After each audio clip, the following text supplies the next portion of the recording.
કે ઓછો તૈયાર રહે સચિન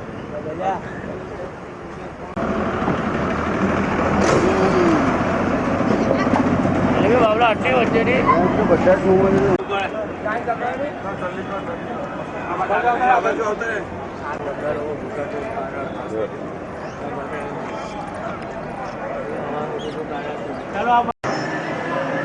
શું રે ઉપર કાઢી કાઢે ને ના મોટો નીચે રાખી મોટો બોલાય મને જે સ્કૂલના સમયે આ કોલેજના મને ગાળો ના બોલતી 8 વાગ્યાના સમયની 10 વાગ્યાના સમયની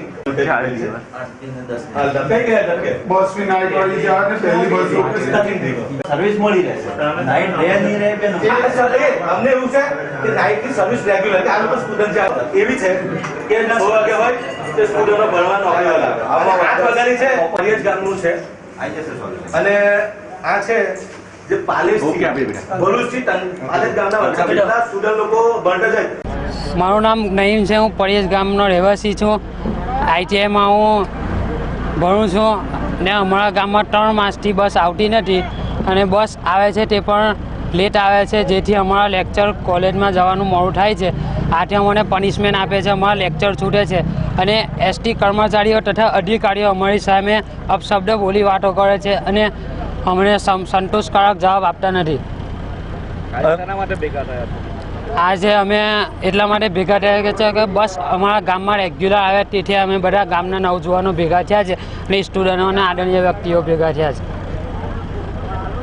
મારું નામ અબ્દુલ કામઠી, હું ભરૂચ શહેરનો એક અગ્રણી નાગરિક તરીકે પરિયજ ગામની અંદર છેલ્લા 3 માસથી ભરૂચ ડેપોના અંધે વહીવટના કારણે હજારો સ્ટુડન્ટોનું શિક્ષણ બગડી રહેલું છે।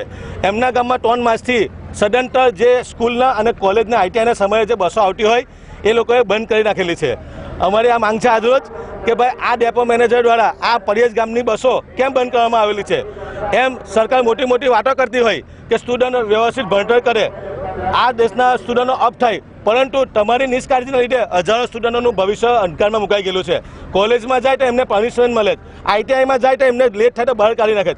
એક ડેપોના અધિકારીઓની બેદરકારી અને નિષ્કાળજીના લીધે આ હજારો સ્ટુડન્ટોનું ભવિષ્ય અંધકારમાં ઢકાઈ ગયેલું છે। અમારી માંગ છે વહેલામાં વહેલી તકે પરિયજ ગામની જે બસો બંધ થયેલી છે એ તાકીદે શરૂ કરાવો અને છોકરાઓને શિક્ષણથી વંચિત ના રાખો। અને બીજી એક અમારી કમ્પ્લેન છે કે ભરૂચથી પાલેજ વચ્ચે એક મિની બસ જે ટંકારિયા સ્કૂલના સમયે ફરતી હતી, જ્યારે સ્કૂલના બાળકો સ્કૂલ જતા હોય એ સમયની બસ પર આ જાડી ચામડાના અધિકારીઓએ એ બસ પર બંધ કરી દીધેલી છે।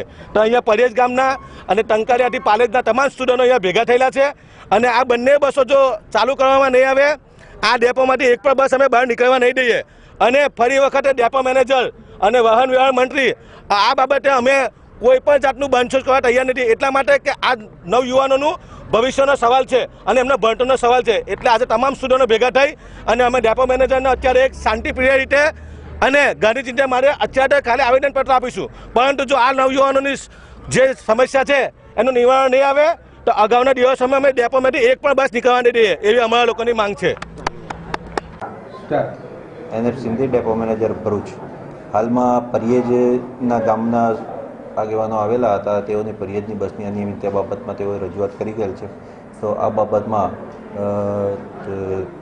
દિન 2ની અંદર આપણે પરિયજની બસો સમયસર બધી ચાલુ થઈ જશે અને હવે અત્યારે બસની જે મુશ્કેલી હતી એવી કોઈ બસની મુશ્કેલી નથી અને નિયમિત ચાલશે એવું તેઓને ખાતરી આપી અને અત્યારે અમે એ અંગેનું પ્લાનિંગ કરી રહ્યા છીએ।